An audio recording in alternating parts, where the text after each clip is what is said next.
Good evening, everybody. Gray Matters Radio, another episode. Can't believe it. Actually, we're still here, despite what people have been telling us. We're actually staying on the air. So welcome, everybody, to another awesome episode of Gray Matters Radio. And what is Gray Matters Radio? Well, it is a show like any good therapy session that operates somewhere in the world of the in-between. So why does the show even exist? What's even the point of it? Well, in case you haven't realized it, our country is a bit of a bad marriage right now. Everyone's just fighting. No one can get along. Can't get anything done. So the country's in need of some good therapy. So that's where this show exists. And who am I? What qualifies me to even do anything like this? Well, I am Michael Devine. I am America's counselor. My job to try to get everyone into the room and be able to talk and solve the world's problems. Now, naturally, I would not be able to do any of this on my own. It's too big of a task. So I brought in my best friend, Bill, of 30 years, the armchair quarterback, the armchair therapist himself, Bill Reed. Bill, what's going on, my man? Hello, Mike. How you doing, my man? Not too bad, man. So now, talk to you again. You are the disembodied voice today because, well, we live in the Midwest, and our weather, frankly, it kind of sucks a little bit. So, you couldn't be here, so we got you on the phone. So, a little disappointing. You know the old saying, if you don't like the weather, wait an hour, and it will change. So, Exactly. Yeah, so here we are. So, it was an interesting week after last week's episode. We got a lot of feedback. Actually, it's actually really cool. One, it's nice to know what we're doing is actually resonating with people. So I think that in and of itself, I think, is kind of cool. But we had a lot of people kind of emailing us, messaging us, talking about their own stories, their own frustrations, and how some of the things we're really nailing upon they didn't actually even realize. It was really, really nice. Our guest tonight, Dr. Eric Larson, we're going to introduce him here in a second. He was actually someone that reached out to me and just kind of pointing out, listening to the show and mentioned that, a couple other sides to the equation of healthcare. He's talking about the doctor side of it. And that's, frankly, that's the one side, Bill, we haven't really had anybody on, have we? It's always been the administrator side. It's always been maybe my personal experiences. We have not had a clinician on, have we?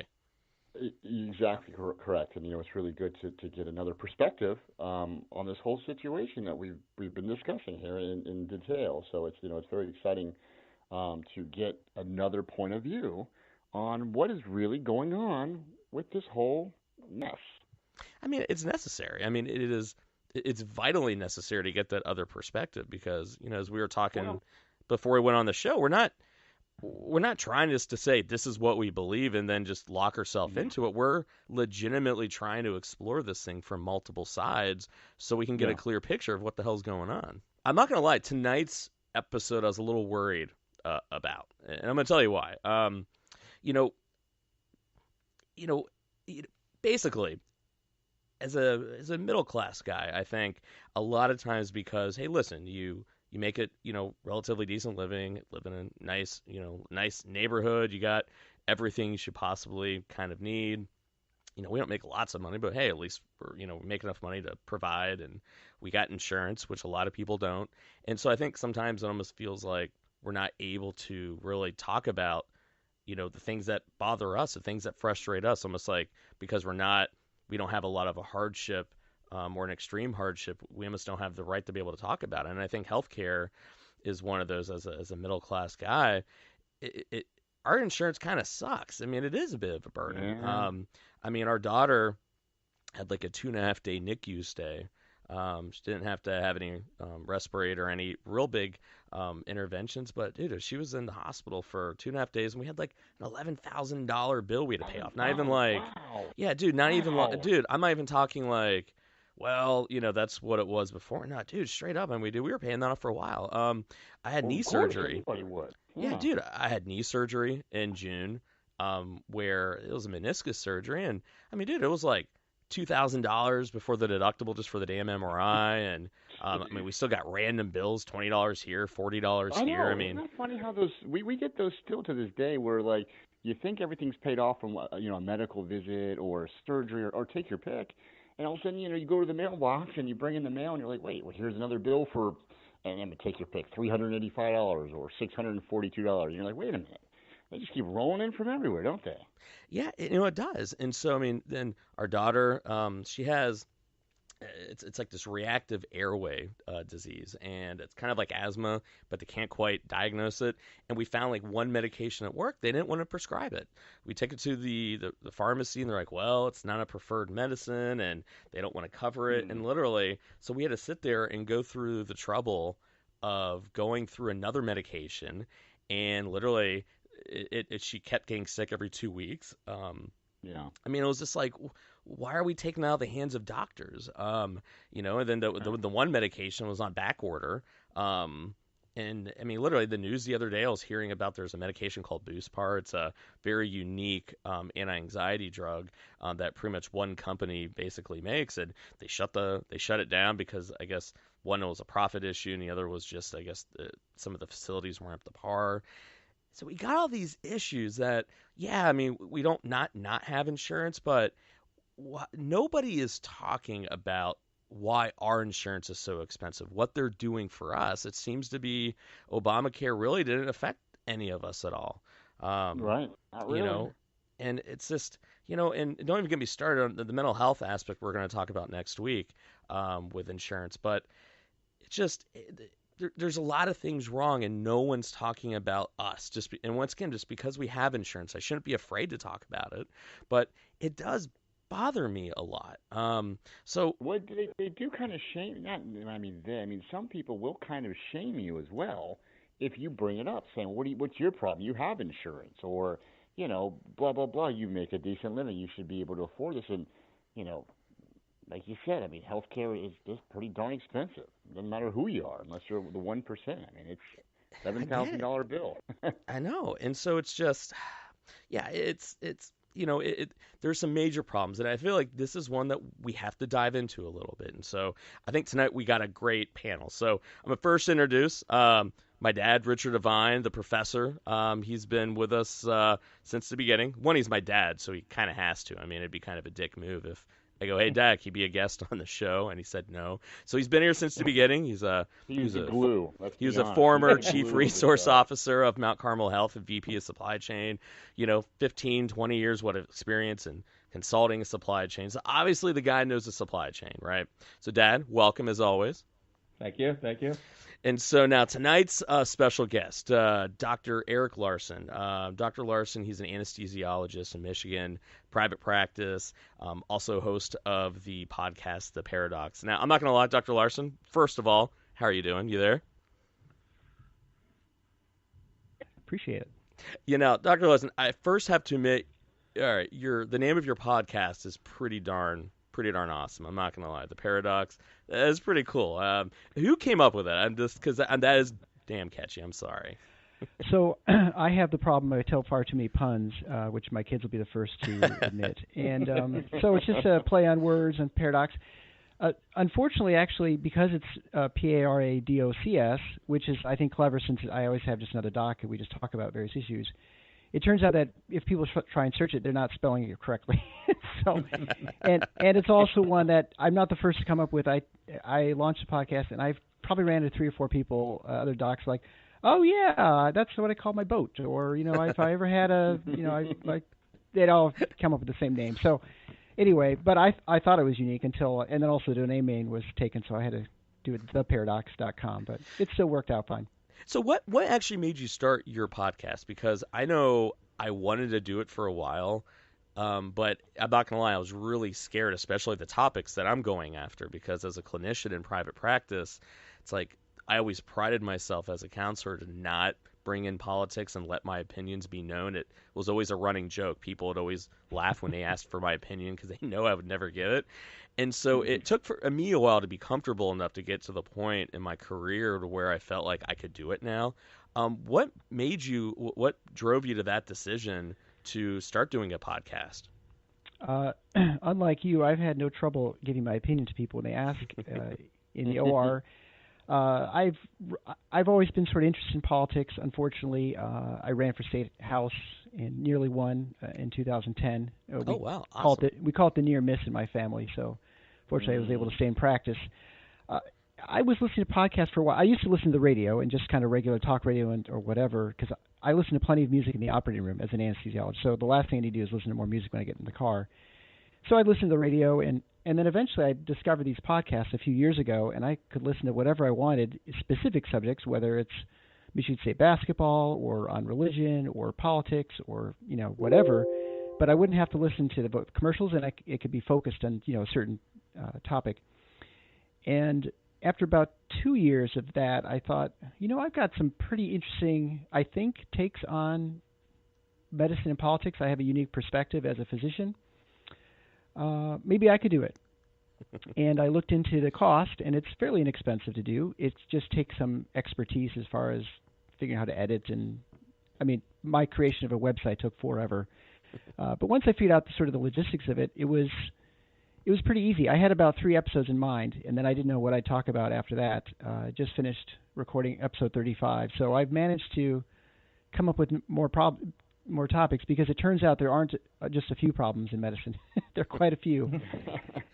And that's the thing no one really understands, I think, when you're in this industry. It literally, I think there's so many problems, so many angles to it. I think really it would blow people's mind. And that's where I think some people try to oversimplify it almost, don't you think? Oh, yeah.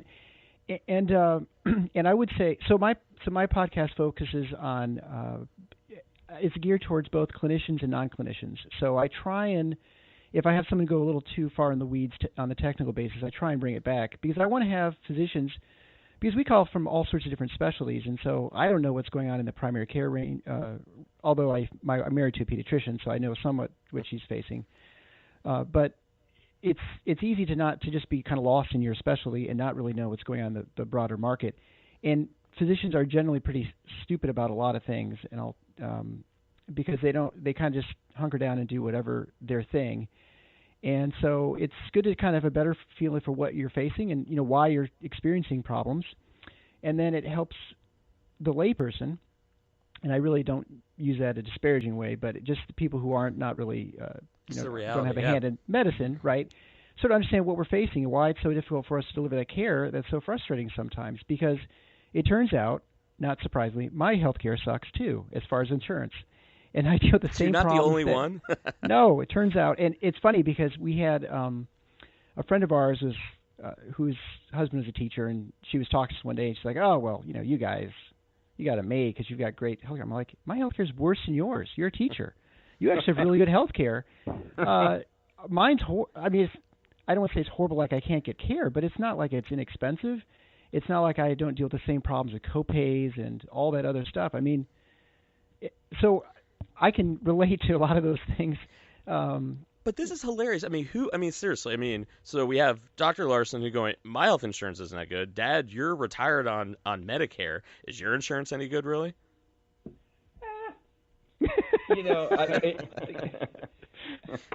I'll tell you the truth. It's probably for your bread and butter stuff, but then you have to really carry all these supplemental insurances. Mm-hmm.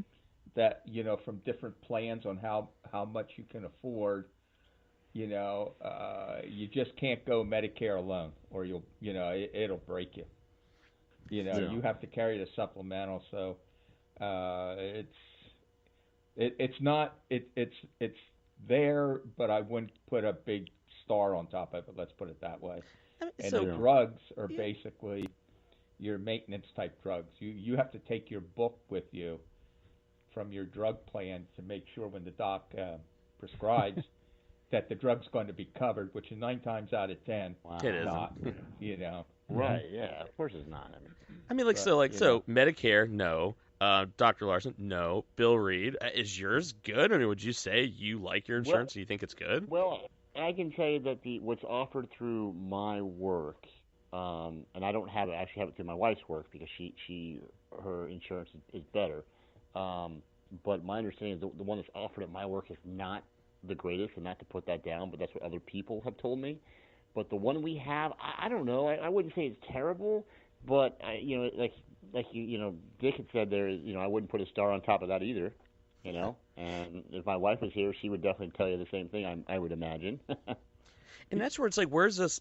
And this is like a subset. I mean, this is a pretty diverse subset. None of us sitting there going, yeah, it's great. And so, I mean, the only people who I've seen who have really good insurance, I have a lot of clients that are like CEOs, COOs who have like those golden Cadillac plans where they don't got to pay anything. That's why they think it's great. Yeah, they're like, oh, Sure. it's awesome. Like I'm an out of network clinician. I don't take insurance at all, and so my clients, I do out of network billing forms. And the really wealthy ones, they'll get like 85% back from out of network coverage. Where I don't know how many of my clients that have the insurance going, oh, we ain't going to get anything, and it's like no one's insurance is good, but why is nobody talking about that? I think it's almost like that shame. I mean, Dr. Larson, because it sounds like I know you're in private practice. I don't know if you do much with insurance, but I don't. I hate insurance. What do you think there is a stigma that why aren't more of us talking about this?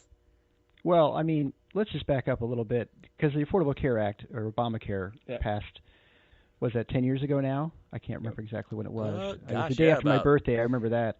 But it's because there's a huge problem with the healthcare delivery system in this country, with access and with.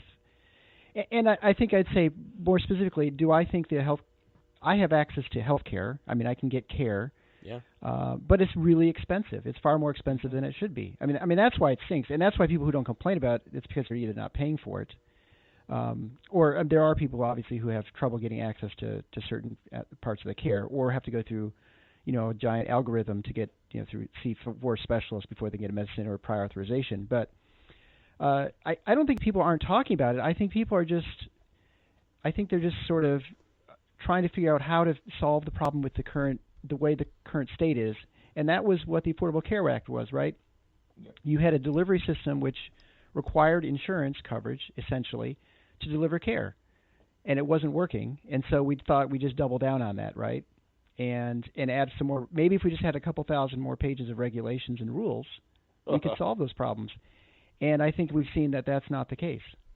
Well, and especially in the national debate, it seems to be either get rid of Obamacare, which, okay, great, but then there's not a follow-up discussion to, okay, then what? Or we're seeing a lot. Oh, no, you're on your own. You're on your own, pal. Well, you also saw a lot of shifting once the Affordable Health Care Act came out. Is the employers, even hospitals, they started shifting a lot of the insurance over to the employees.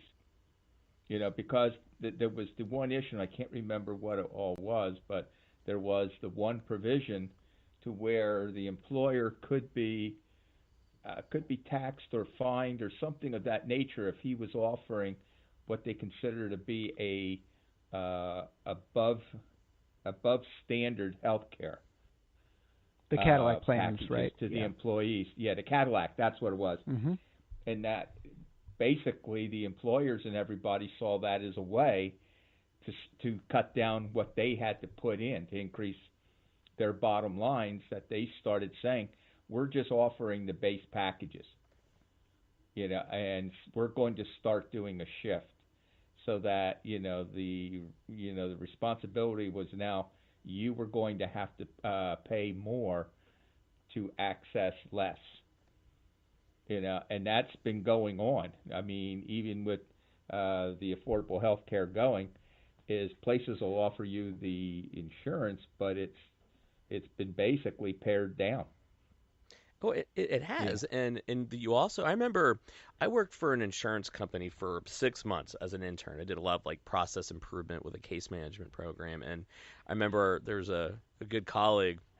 He did a lot of utilization review. And for those of you who don't really know what that is, they're the people that clinicians or hospitals will call to basically say, hey, this is the services that we want to provide. Will you approve it? And there's like algorithms. I mean, they do all kinds of stuff with it. And he goes, listen, man, we're not trying to cut granny off at the knees here. He goes, if anything, we're the ones that are really like holding back the hospital industry and the medical industry from charging whatever it is that they want. Yeah, we got to make some hard decisions to keep costs down. But the reality is that, that's the job that we're doing. And it's like, the one thing you're never hearing, and this is where Dr. Larson, I am dying to find out from your perspective as a clinician, is that it seems the biggest problem we have is how much healthcare costs. We've talked about it once again on the supply device manufacturer side, but as a doctor, I know you have a rather probably a completely different perspective of the delivery of healthcare and why is it so damn expensive to begin with. So I know it's probably a big question that could be like 20 episodes, but what do you think? Where do we begin on this one? Like, why? I mean, what is it people really need to know, especially this middle class people that we're talking about who are really taking the brunt of it? Why? Why is it so damn expensive? Well, we have 30 minutes to figure out how to solve the U.S. healthcare system. No pressure at all. Yeah. Well, so I think, and when I responded to your tweet, I think what is important is we need to try and look at the root of the problem. Exactly. And I think if you figure out what the root is, then you have to, from there, you have to try and find a solution. The reason the Affordable Care Act or Obamacare failed is because it had a broken system that it tried to fix with the same system and just unbreak it. So even if you were to repeal it, you'd be right back where we started, right? And so what was the problem with the system before? And I would argue that you have a complete disconnect you have a transaction between a patient and a physician or someone providing a healthcare service, whether it's imaging or laboratory or hospital, and neither of those people are talking to each other about cost. And when you have a situation like that, you have neither party that is interested in cost truly. Now they may indirectly see the effects of cost, whether it's trouble with reimbursement or what you can get access to or how much things cost or premiums and copays and et cetera. But essentially you have no one who is rationing themselves in a rational way. So for instance, you wouldn't go to the grocery store and buy 80% ground beef if there were no price tags on anything. You would be picking up the filet mignon or whatever. And there'd be also no reason for the grocery store to stop you from taking that and to jack up the prices because you don't know what they are for your food insurance that's paying for everything. So we have really created in this country, I think, mostly unintentionally in the sense that it got to as bad as it is. I think the players in the system and physicians are just as guilty of that as are patients and hospital systems and devices providers. We've created a system that can't work, and we couldn't possibly design a more expensive way to deliver healthcare than the way we have done it to this point. And so anyone who's coming to you with any sort of simple solution is either ill-informed or they're stupid or lying. I mean, I guess is probably what I would sum it up. So, and I think not even that. Not only that, I mean, is that it seems like all we have is these dichotomous things of simple solution, overly simplifying, and scapegoating, or we're going to scrap and redo everything, which scares the crap out of people and has no chance of passing. And then what seems like what we're almost left with, I used this analogy I think last week, is that I feel like we're like a parent of a child that has a heroin addiction, and there's enabling. It's like, well, if we kick them out, they're going to die on the street. I'd rather them just snort heroin instead of shooting it on my couch. It'll be better. And it's like no, we know for a fact where this system is going if we keep it the same, but it seems like we're just so damn scared of changing the system. We're so damn scared of what might happen. They use the tactics of, well, we're going to take away your innovation. You're going to wait forever for long lines. It's going to be like, Canada. It seems like it's all fear tactics. Where do you really feel as though that middle ground is then? Are there salient steps? Is that maybe what the conversation should be then? Just, okay, let's talk about getting healthcare costs under control before we start talking about anything else, and this is where we need to target. So what do you think? Where do you think we need to start then? Well, that's a tough question, right? Because when you have moved any sort of industry into the political realm, it's going to become simplified. It's going to be all fear-mongering because that's how all politicians move things, is through fear, either for it's another group coming for things, or someone's going to win, someone's going to lose. I mean, in most markets, and that's most of the things that in our country, both sides win, right? I mean, you buy a car, you think it's a value, and the car company buys. Now there are obviously regulations that raise prices and things like that too. But I mean, essentially, you have direct transactions, so everyone has skin in the game, and they have a reason to recognize that, oh, I'm charging too much, or this is it's charging too much, so I'm just going to go to someone else. So the problem we have, I think, in medicine really is because it's so dominated by the third-party payers, and the government payers are so huge, and that'd be Medicaid and Medicare. It's very difficult to try and provide solutions. Now, the nice thing about this, and this is what I've talked about in a number of my episodes of my show, is because medicine is becoming so astronomically expensive, and like I said, that includes me. I mean, I look for ways of saving money because the premiums are crazy. Yep. And then even when you pay the premiums, you have to pay, your deductible, and then there are co-pays on top of that, and so you can spend many thousands of dollars after tax, and it's hard on the family. I mean, it's really hard, and so that there are people now, because the gap is so large, there are people who are finding ways to save significant amounts of money and to provide care in a way that is more enjoyable for physicians and for patients as well. That I think that provides a blueprint to show that actually markets work. Actually, you can get care, most of your care, because most care does not really truly require insurance. Like, not that many people are hit by a train, right? But that you have a sort of catastrophic coverage for things. But for most of your care, it can be covered in other ways. And so that's what we focused on with it, And so I think those are the ways. Only through examples of real world examples that works can you do that.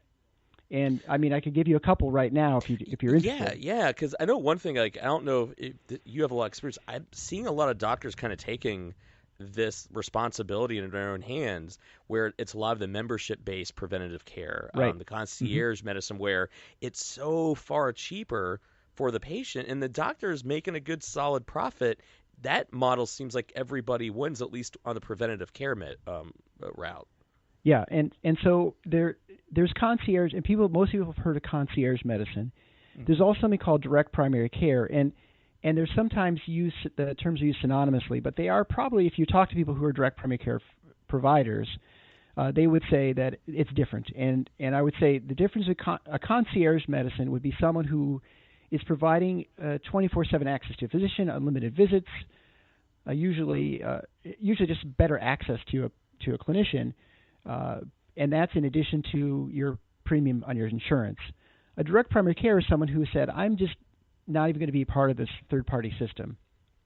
And so I'm going to just provide a membership, like a gym membership. And I was actually just looking because I think I'm going to be switching to one this year as well.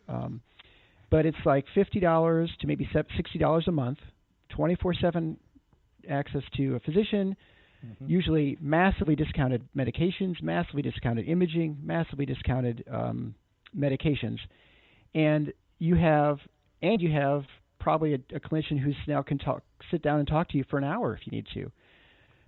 So that and they have no overhead, or essentially no overhead, right? They have to rent an office. They usually have one, maybe 0 employees, maybe 2, but for the most part, they have very little overhead, and it's sort of almost like practicing medicine the way many of us envision when we go into medical school. And one of the things I talk about in my show is when you look at clinicians and for physicians, what is the number one satisfier for your job professionally? And what would you think most physicians would say? Helping people, maybe? The paycheck? So the paycheck is there, but 80% of physicians, the number one satisfier professionally for them is the relationship with the patient. Very few people go into medical school, and I would say this is when I talk to anybody, when I talk to a physician about this, they're like, oh yeah, of course that's what it is, because that's what they all think, but they always kind of think everyone thinks something else, right? But it is that you want to go. It's a not selfless, but it's one where you want to help someone. It's a challenging field where you can use your medicine and your science background, but that is what drives people into medicine. And so anything you can do to enhance that is going to be a gigantic satisfier for physicians. And if physicians are happy and enjoying their job, guess what? They're going to provide better care, and patients are going to be a whole lot happier too, and probably get a lot better care. In my second episode, I talked to one of the a med peds physician here in town in Grand Rapids, and she was in the traditional system where you go in, insurance-based, where you're going and you have a visit every 10 minutes, and you already start out. They already double booked you to start, and so you're already one patient behind to start your day. And you just kind of run through the mill, right? And you come with two problems, they can only see you for one because you can only bill for one at a time, right? Because that's the way the insurance... Wait. Are you saying that's why we're always waiting all that time? Because they double book them right from the start. Well, I mean, it's... Yeah, right. I mean, it's not... Is that allowed? It's like... Well, where are you going to go, right? Exactly. I mean... What are your alternatives? So that... This is the problem, and so when you have a system that is designed, I mean, as it is designed now with the third-party payer system, and I'll just use that broadly, commercial payers like Blue Cross Blue Shield or Aetna or whatever, and then you have your government payers, Medicare, Medicaid. So the third-party payer system will only pay you for seeing people.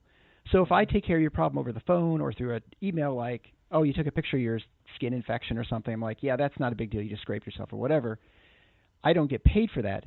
But if I have a membership model, my whole sort of being is to try and to know you really well, so that when you send something, I know if are you crazy? Are you someone who's always complaining about stuff, or is this a legitimate concern that I should worry about? But I'm not. I'm sort of want you not to come into the office or need to, right? It's kind of a hassle. And if I can take care of primary care problems, which guess what?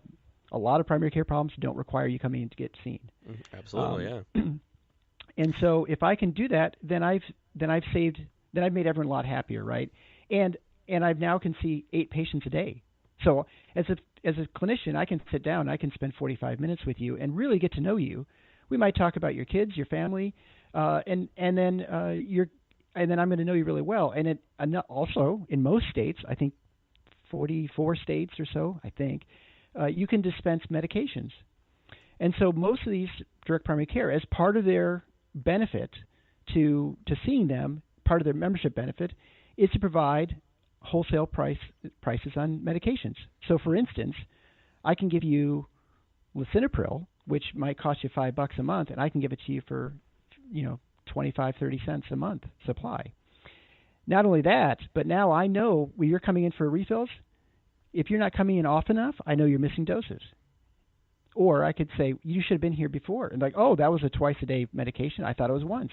And I can prevent those problems from occurring, which you might recognize in 6 months or 12 months, with your yearly physical or whatever. So you have a better handle on your patients, and you're also practicing medicine probably a lot more the way you want.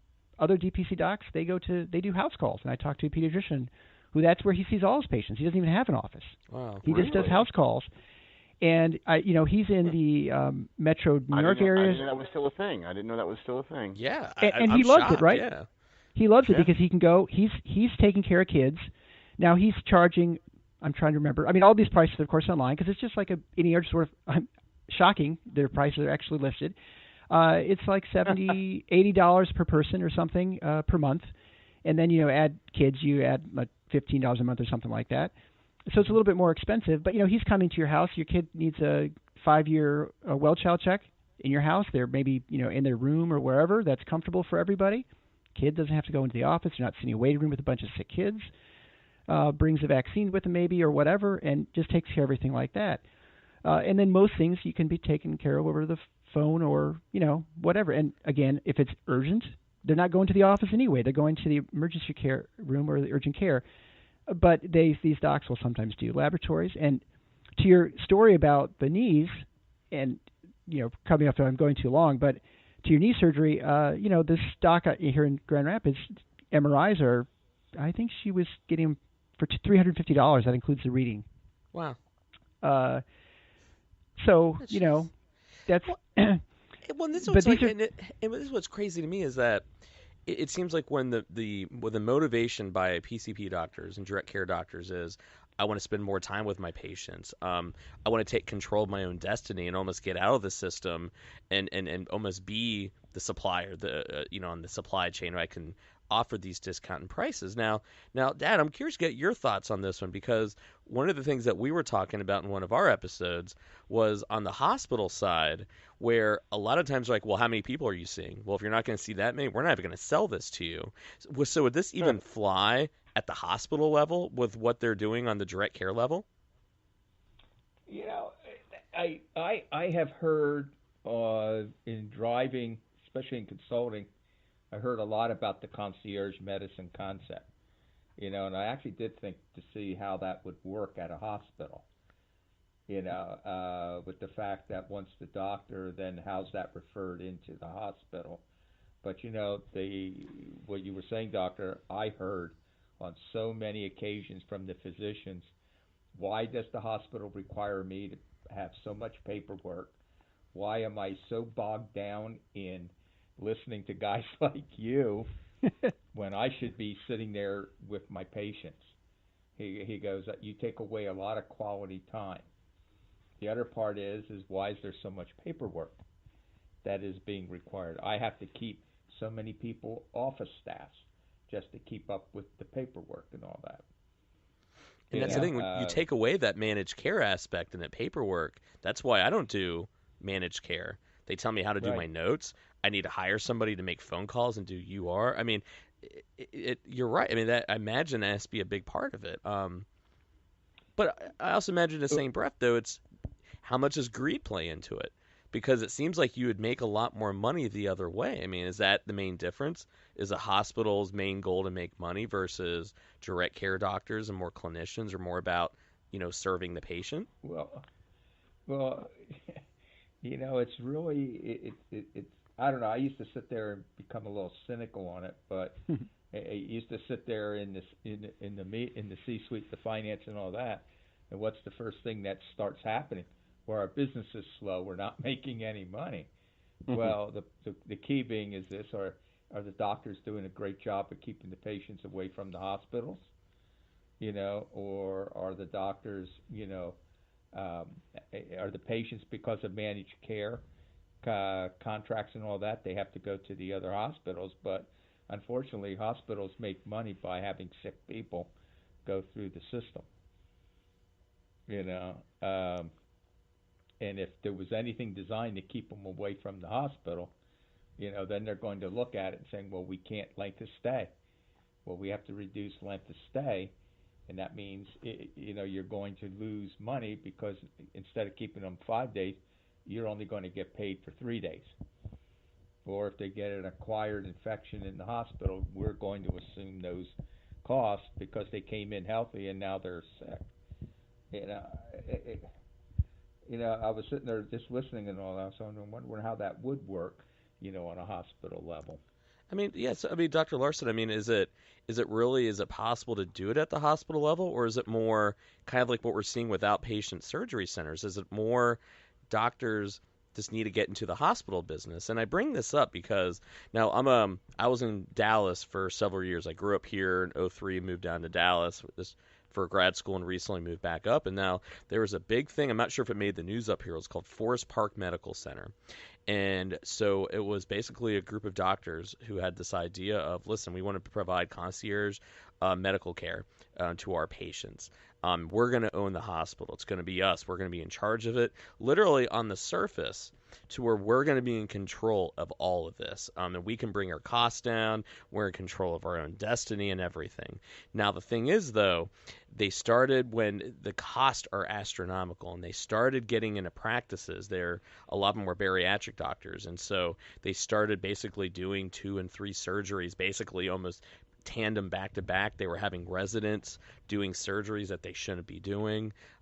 They were double dipping, basically, how they were doing their billing. They were recommending procedures that shouldn't have been done and only having them done at their hospital. And literally they opened up 3 hospitals, state-of-the-art, swanky places. And I believe 3 of the doctors are in jail right now, and all the hospitals are shuttered. And so I asked that question of, that's the only experience I've seen of a group of doctors trying this model, and it seemed like greed kind of got in the way. What are you hearing? What are you seeing on your end? Well, I guess I'll first start by saying that one of the most famous physician-run hospitals is called Mayo Clinic, and may have heard of it. Yeah, might have heard of it. Might have heard of it. And I guess I would. Who runs the system is not really that important, in my opinion. I think it's important for people who are stakeholders to have some sort of power or sway over the way the system runs. But whether you have it doesn't make any more sense having a bunch of engineers run General Motors. Now, it might be helpful having people with the engineering background who are in administration or in the executive, the C-suite, to have some idea of what's going on, because that's important, because you need to know how your company runs. But just because you're an engineer and you know what's going on, the design and the implementation of the manufacturer, doesn't make you any better at running a company. And so I wouldn't say that, and it would make you a different type of person. So I think if you're a person who is not as honest, I mean, you could have the same sort of results. So I think it's the system itself is the problem, and the way the payment works is what leads to these distortions. But I would point to some other examples of physicians who are doing things that are providing opportunities for ways around the market as it is. And I'm not sure if you're familiar with the Surgery Center of Oklahoma. That is run by a couple of anesthesiologists, actually. Dr. Keith Smith's sort of very outspoken, but they've now moved to a completely outside the third-party payer system, so it's all cash pay. And all their prices are online. So, for instance, you can get a knee scope, and I was just looking that up when you were talking about your meniscectomy that you had. I don't know if you, but their meniscectomy price is $37.40. That's out the door. That includes your visits, post-op, all your medications, your anesthesia, everything. And so, you add that to your $350 MRI, let's say, and you're talking about $4,000. That's fairly inexpensive. I mean, it's expensive, but it's fairly inexpensive if you go most places. So there are people who are doing things who are getting around it. I talked to a physician recently who they have micro hospitals, and a lot of them actually in Texas, that are just ERs. And so instead of having all this funneled through the hospital through a very, very expensive, where all the prices are jacked up in the ER, these guys are just saying, we can do it for a lot less, like 1/10. And the price savings are all there. I mean, they're very achievable, which is one of the things since healthcare's gotten so expensive. And I always hate saying that, because the care is not that expensive. It's just the charges are so expensive. Yeah. Because I can tell you that on the clinician end, for the physicians and the nurses, the money is not going to them. I mean, there's been some especially uptick. The nurses. No. I mean, I would say from an inflationary standpoint, I don't think we've seen much change in our salaries since Obamacare as well. Maybe it's gone down. I don't know. But it's not with as much as the money, the expense has gone up. It has not been going to providers, and so you can make up a million reasons where it might be going, but I think again, it's just the problem right now is that we're not making it easy to come up with innovative solutions, partly because of the way the system is, and it's so expensive. But because it's so expensive, now there are people who are disruptors, like the direct primary care docs, like this Keith Smith, who's in the Surgery Center of Oklahoma. It's just there's a lot that still needs to be done. So now here's $1 million question, and I think I didn't know that about you actually running for state rep, and so I think this will give you a unique probably perspective. So time and time again, and that's what I love being able to have a show like this where we don't have an angle. It's literally about let's discuss it and have answers. It doesn't matter who we talk to. People who are actually surprise, working in the industry, on the executive side, on the supply side, on the clinician, everyone's saying the same thing. It's not the care. It is how much stuff costs. It is how it is delivered. But when you hear people in Congress talk about it, nobody is talking about that. Why is it nobody is talking about that? Is it the lobbyist?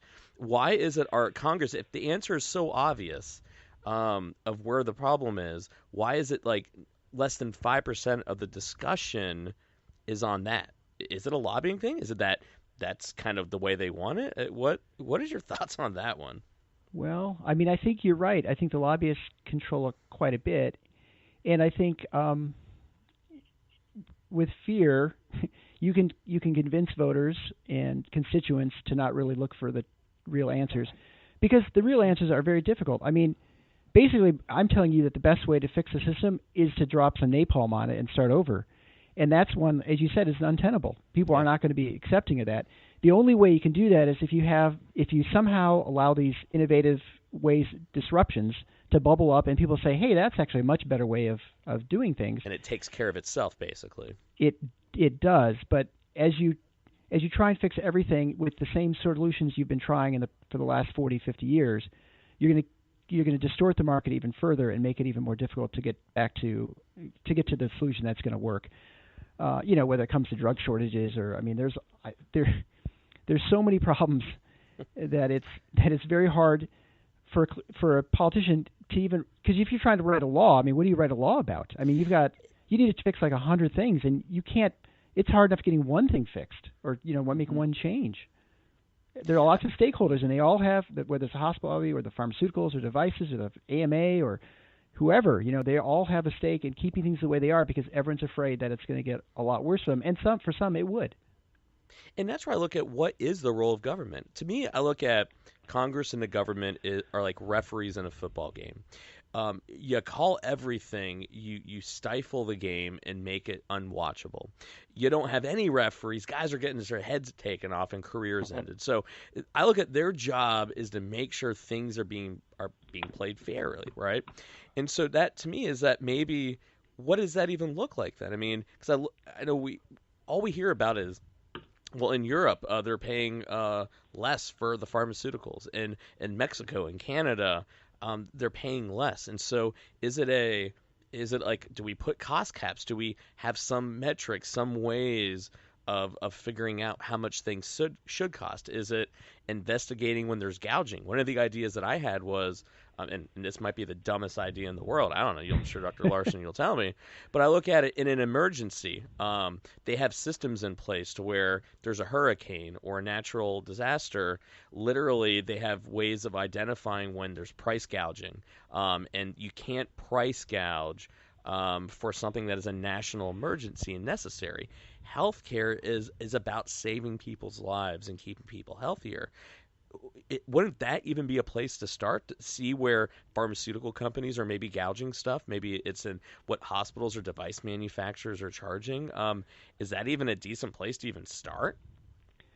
Well, boy, that's a tough thing to say, because I mean, so this is leaving the realm of medicine, I'd say, and almost going to the realm of economics, right? Yeah. Because now, so I would argue that price gouging is in some ways a necessary function of the market, and this is not very popular, I'm sure. But in using your hurricane scenario, let's say Katrina, there's a hurricane comes, and people do not have access to water.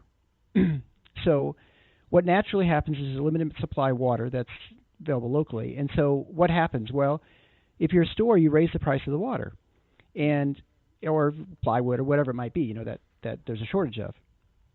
And this seems on its face to be cruel and inhumane. But it's a way for the market to allow for people to recognize that there is a limited supply and that there needs to be some rationing done. So that means that if I'm a rich person in New Orleans and Katrina comes in and there's I can go and I can buy as much water as I want. No matter what the price is, I can afford the water. It's the poor who are going to have trouble with access to the water, right? And so by raising the price, I've done two things. One is I've signaled to other people in other places that they need to bring water in, that there's a profit to be made to sell water or whatever the supply is. And secondly, if I'm that rich person, well, I'm not going to buy 1 million bottles of water, because I'm going to say, I really don't need that much. I was going to grab some for bathing and for watering my plants, but now I'm just going to make sure I get enough because it's pretty expensive, and I'm not going to pay $20 a bottle of water. I'm just going to get what I'm going to use personally. And so it provides those mechanisms to recognize that there's a shortage. And likewise, when it comes to pharmaceuticals, if you put a cap on it, you're just going to cause shortages. And the people who you are trying to protect the most. Those who are the disadvantaged are going to have the least access to that pharmaceutical. And so I think there are other problems with the pharmaceutical industry as well. But I think, although I think that on its face seems like it might be a reasonable solution, I think it would end up probably having be counterproductive. Well, it's tough because we're basically asking Congress to regulate human behavior, because Right. you have issues like Purdue Pharmaceuticals, where they literally went into Congress and lied about how addictive OxyContin or the potential for it to be.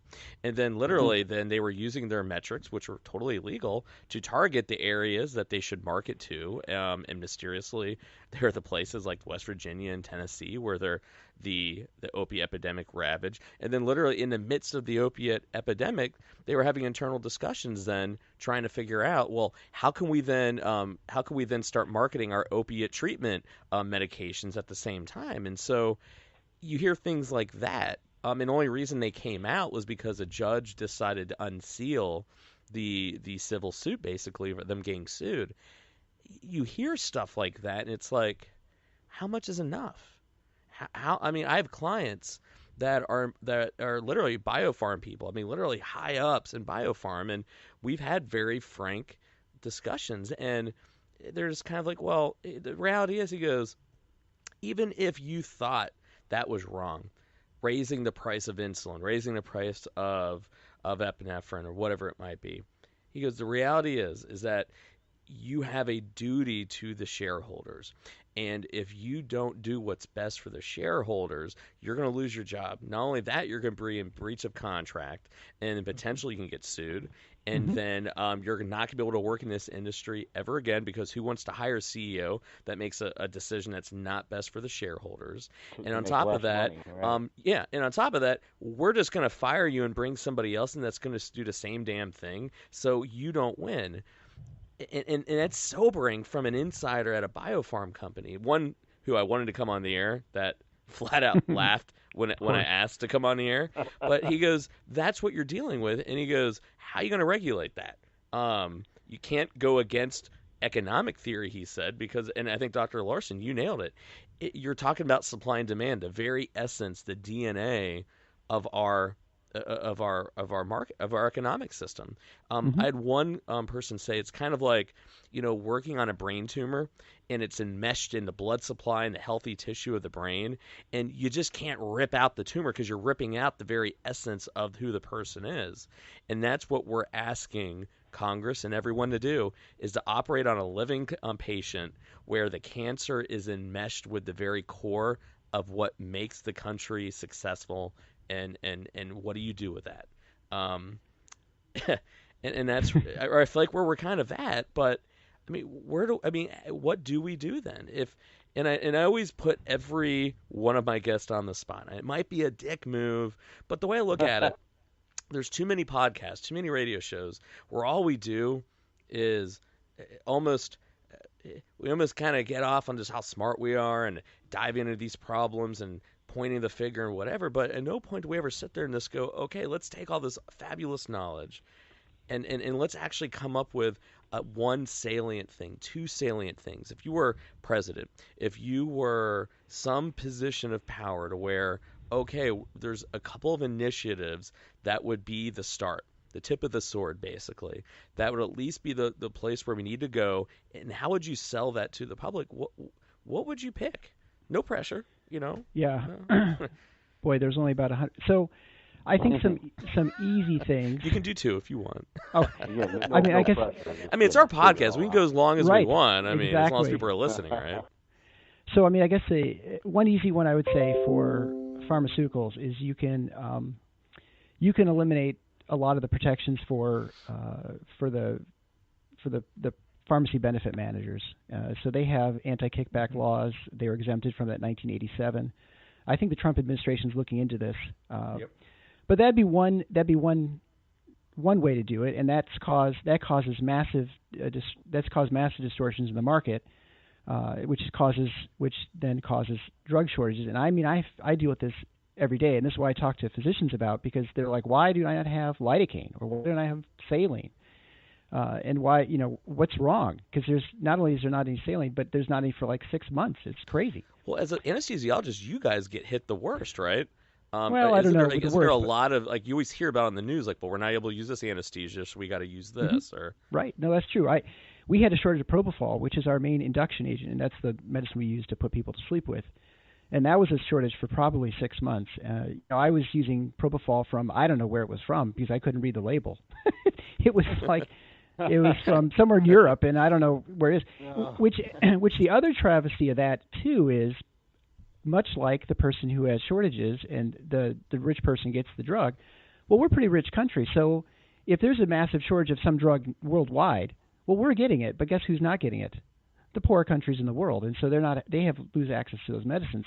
I know people in this country generally don't care about other people in the world. You kind of care about your own backyard, but it's just another thing to think about. I mean, whether you're a Christian or not or something, but I think those are certainly things to think about. But we have these shortages because we have over the years created an I don't want to say a market, but we've sort of outregulated people to create generic medications, and so it came to the point where you're not allowed to come into the market, essentially economically, producing one drug, like being really good at producing, let's say, lidocaine, which is a local anesthetic to numb something up, because you're going to have at least 10 to get access to these pharmacy benefit managers or group purchasing organizations that control most of the supplies that go to large pharmacies or hospitals in this country. Mm-hmm. So if you can't afford to buy into that system, you can't get your product to any of the markets. And if you can't get your product to market, well, you have no business. And so, and you can't even get around it. So, like, let's say a hospital said, well, we're going to try and save some money by finding some guy who can make one medicine really cheaply. They're not going to do that because they're usually contractually obligated to buy their products from these large group purchasing organizations or pharmacy benefit managers. And so what it does over time is, as it gets more and more expensive to bring your drugs to market, you need to be able to produce more and more drugs just to stay relevant. And so suddenly you have only a few manufacturers of any particular drug. There's a fire in your plant. You were talking earlier about some problems with some of the production measures.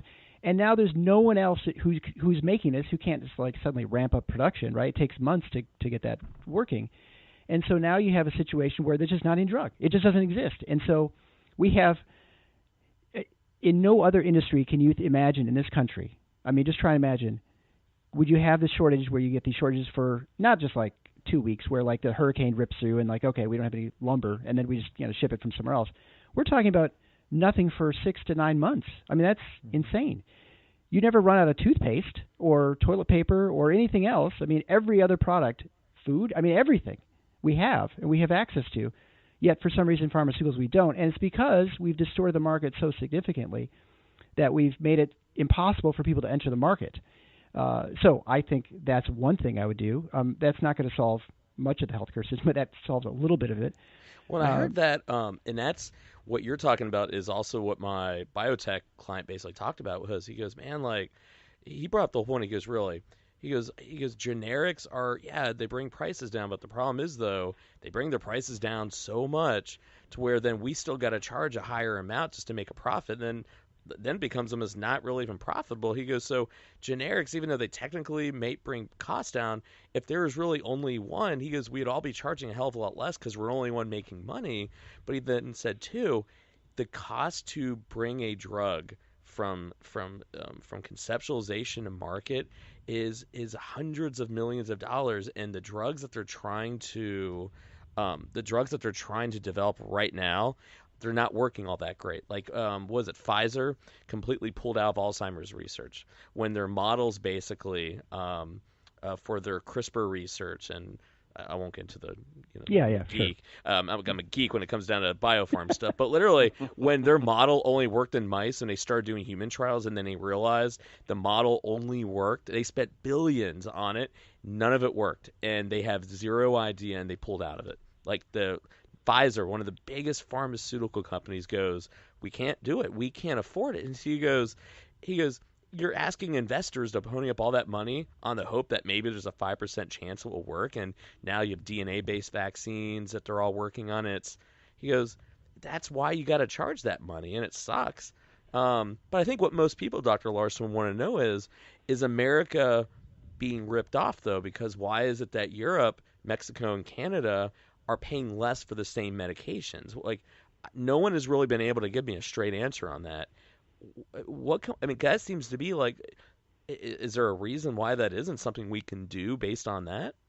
So I'll ask you a simple question. So you want to buy, let's say you want to buy some toilet paper. Let's say real simple product, right?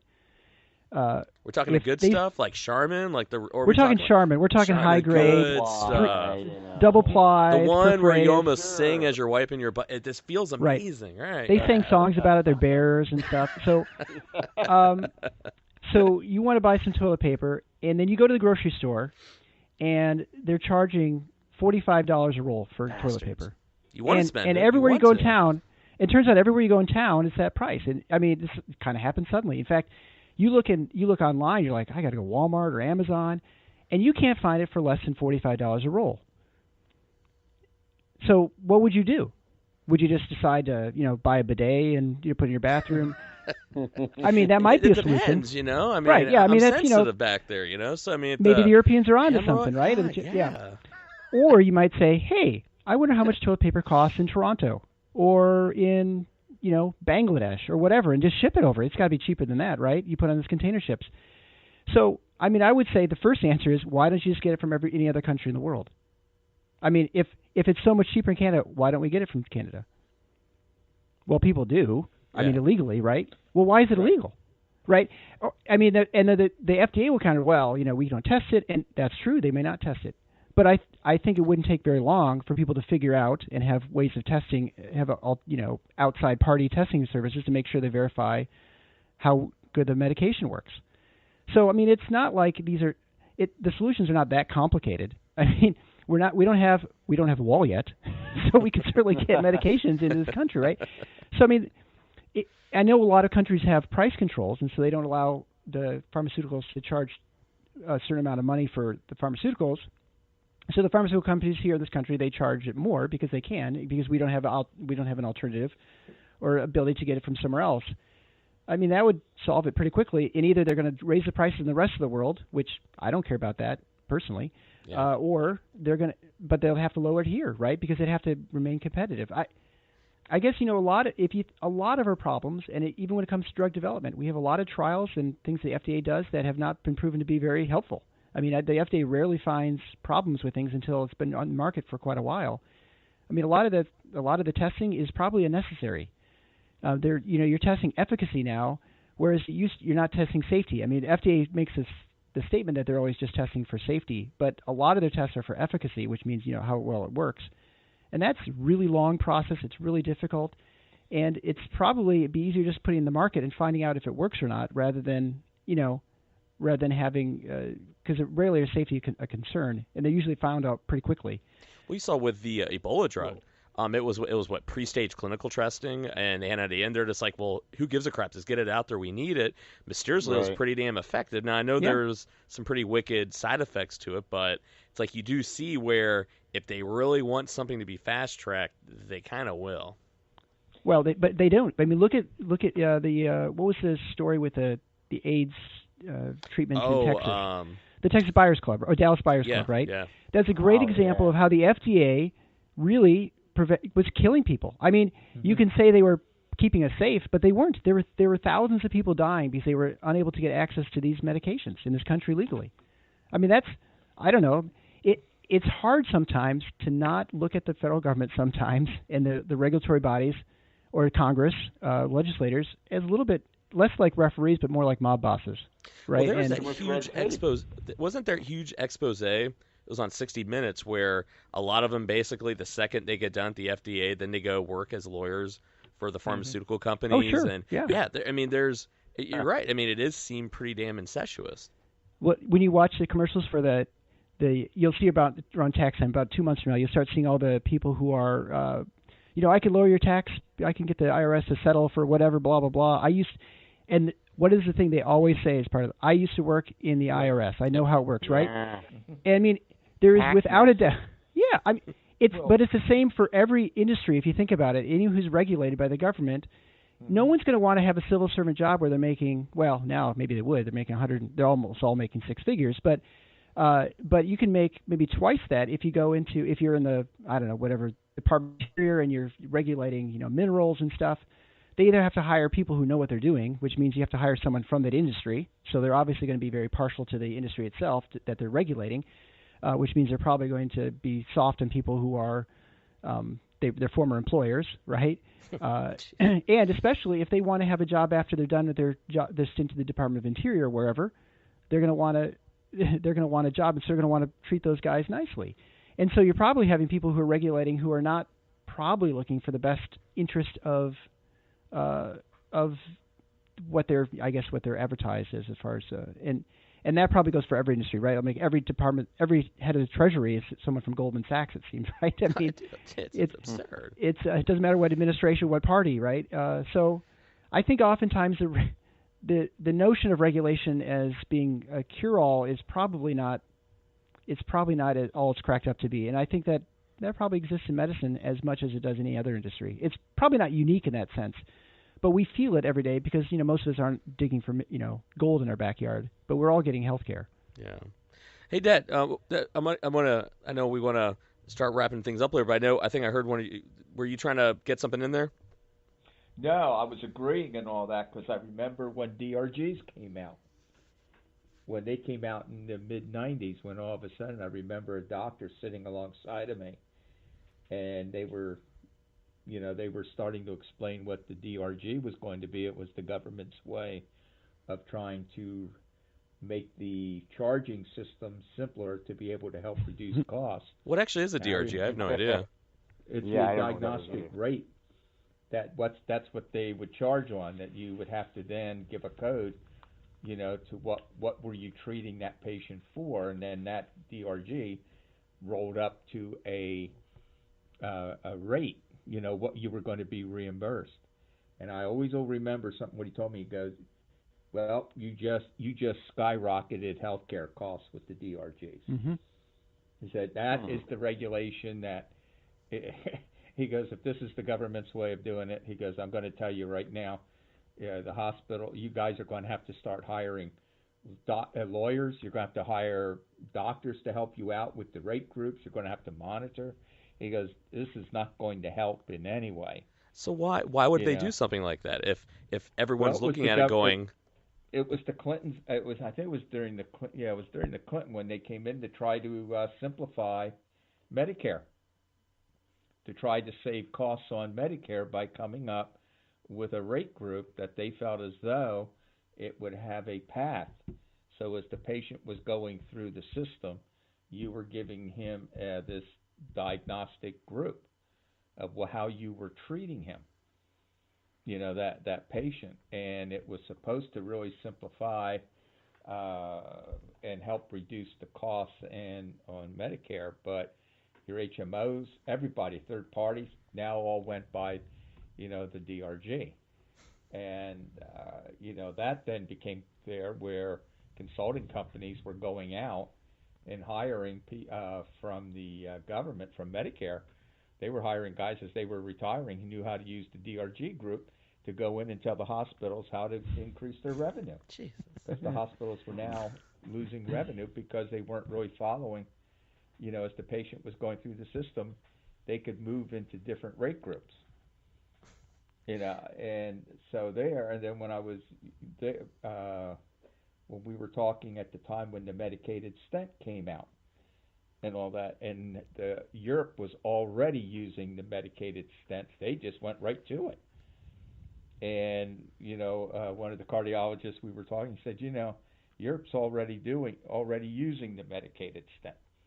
He goes, we're sitting here doing trials upon trials upon trials, and there's no appreciable difference. We should have just brought the thing out right away. Well, they were doing AZT treatment in Europe before it hit here. Isn't that where Magic Johnson basically went? He went to Europe for God knows how long, came back, I'm HIV negative now.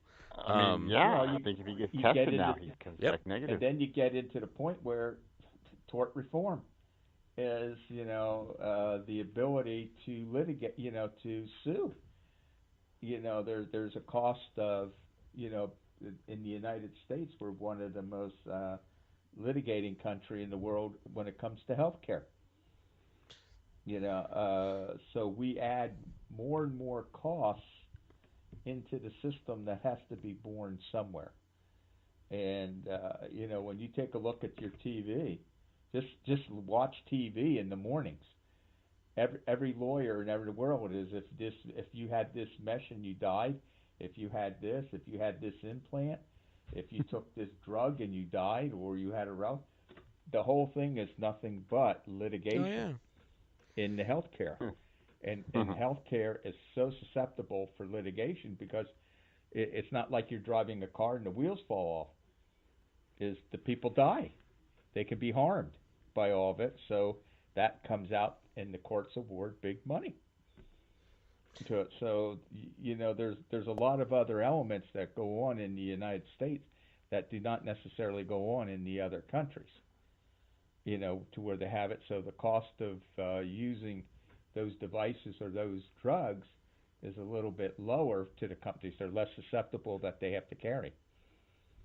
I know it's not the whole thing on it, but I think it's just stuff that the United States is going to have to really start, looking at very closely.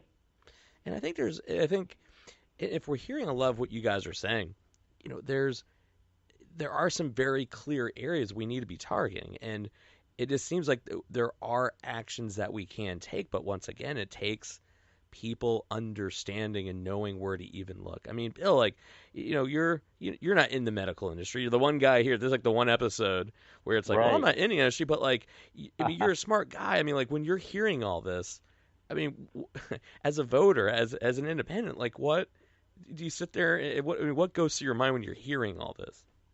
Well, it's hard to digest all that. I mean, there's a lot to take in. There's a lot of variables to consider. So, as being just a voter and being a person that's not in the medical field, I mean, it's hard to decipher what exactly is real, what is BS, what is greed, what is necessary to, have adequate yet affordable health care. I mean, even now as we listen, it's hard for me to determine, what the solution is. It really is. And it's just a complicated issue. It really is. And I don't know what an easy solution would be. I mean, it's it's like an enigma wrapped in a riddle. The thing is, isn't it completely clear though on your end that what they're talking about has nothing to do what's actually wrong with healthcare? I mean, it's we can at least agree upon that one. Right. And that's where I think, and it's think about it. This was, all right, we're an hour and 15 minutes in practically, right? And 15 minutes longer than we normally kind of go, but literally you almost have to talk about this thing on a certain level of depth. And Dad, Dr. Lawson, we probably scratched 3% maybe of the problem. Is that even being generous here? Maybe. And so lucky. Yeah, and so this is how complicated it is. But this is where we need to start looking. We have experts, people who have actually done it, not lobbyists, not congressmen, people who have spent their entire life in this field on varying levels, all saying the same thing. These are the areas we need to look at. We need to get costs down. What is the role of our government? It is so convoluted, but we have to start looking in different areas. We have to start demanding our congressmen, our governors, our media even, to start talking about this in a different way. And that's what I look at that's why I'm always so excited by, by all the different conversations we're basically having today. I mean, Dr. Larson is having a podcast out there talking about these things. We're talking about it. More people, I think, are opening up going, all right, we maybe need to have a better understanding. We're never going to fully understand it, but we at least understand that, okay, if we're hearing these extremes, keep it the same, throw everything in, throw napalm on it, that's not the answer. We owe it to ourselves. It's too important. It's healthcare. It's people's lives. It is too damn important for something to keep going on the way that it is. Dr. Larson, before we bust out of here and everything, any final words or just kind of final summations just from our conversation, and then tell everybody where they can find you, your podcast, and anything else you'd like to plug. Well, I think I said to emphasize your point that it's a super complicated issue. I think it's hard because you have to spend a little bit of time thinking about the problems. And there are some easy solutions to some problems, but in generally speaking, there is no simple solution like Bill mentioned. I mean, it'd be nice if we could just say we do X, Y, Z, and then we're going to get exactly what we want. And unfortunately, we have such a complicated system, and it's such a gigantic part of our economy. There's just no way you can just unravel it easily. And so it's going to really require people to try and look for ways, probably out on their own, to get out of it. Whether they're physicians or nurses, administrators, device makers, laboratories, imagers, or patients. And so I think that's why I'm excited by seeing the people who are finally saying, you know what, I'm not going to look for a solution in DC or in my case Lansing or for you Columbus. I'm just going to make my own solution right now, and I believe that I can provide a superior product. And not that I'm keeping the cost down, but I'm keeping the price down, right? Because I think we can probably all have agreed here that the costs are not really too high. It's the price of things. Because I don't know where the money's going, but it's certainly not going to actually where we say it is. And so it's not a cost issue as much as price. I would recommend anyone obviously listen to my podcast at paradox.com, Paradocs. We talk about all these issues and a lot more in depth. I've also go over where I talked about issues like direct forced organ harvesting in China, which is mortifying. But these are things I think they're important to know about, and I think they're certainly interesting from a human standpoint. Also, physician suicide's twice the rate of the general population. I think that's an important thing for people to recognize. Yeah, and I've been hearing a ton about that actually. Yeah, and so why? And I don't have an answer for that, but I talked to some people who I think know a little bit more. But I think these are all things that should interest people because we all interact with the healthcare system. So I don't know. I think that's the only thing I plug is just my show. I think outside of that, there's just to try and be more discerning when people talk about things because they all have a vested interest in probably maintaining the status quo or improving their position, whether that's a large physician organization or hospitals or device manufacturers, insurers, pharmaceuticals. There are probably solutions that would work, but we just have to be kind of mindful about what we're doing and not just fixing one tiny point without thinking about the possible unintended consequences. No, well said. And we appreciate the work that you're doing. And, I think the presidential election, apparently there's one in 2 years. So you may have heard about it. I imagine I'm running, by the way, just so you know. Oh, you are? What are you going to be running for? Everyone's pretty much announced. I'm just kidding. I'm actually I mean, hey, you know what? Hey, man, I think more people like us need to do run, though, even though it's expensive and kind of a headache. You know what? I think we at least no one would argue that our intentions are not in the right place, and we're knowledgeable and we're trying to help. And I imagine we are definitely going to have you back on the air, especially as everyone starts talking about healthcare, because I think we got to keep everyone honest and have some reactions. So thank you so much for coming on the show. And everybody, once again, Dad, thanks so much for always staying up late and supporting the show and just passing on a lot of your knowledge. I mean, all this stuff is like so important. I can't express that enough, that these are tough subjects and they're sometimes dry, and I think we're kind of making it fun. But they're necessary, and we have to know it because it is too damn important. It affects every single one of us. So, thank everybody for once again being on the show. And everyone tries to make things black and white out there, but I think as we're kind of figuring out, it's gray.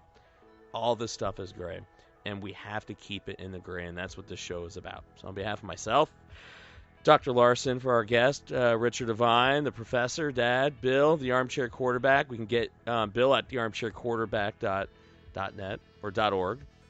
I believe it's .org. And everybody, on behalf of myself, Reporters Network, this is Gray Matters Radio. And remember, everybody, everyone starts asking you, hey, man, you Democrat, you Republican, liberal, you conservative? Fuck that noise. My ass is gray. All right, everybody. Till next time. You have a good evening. Peace. Thanks.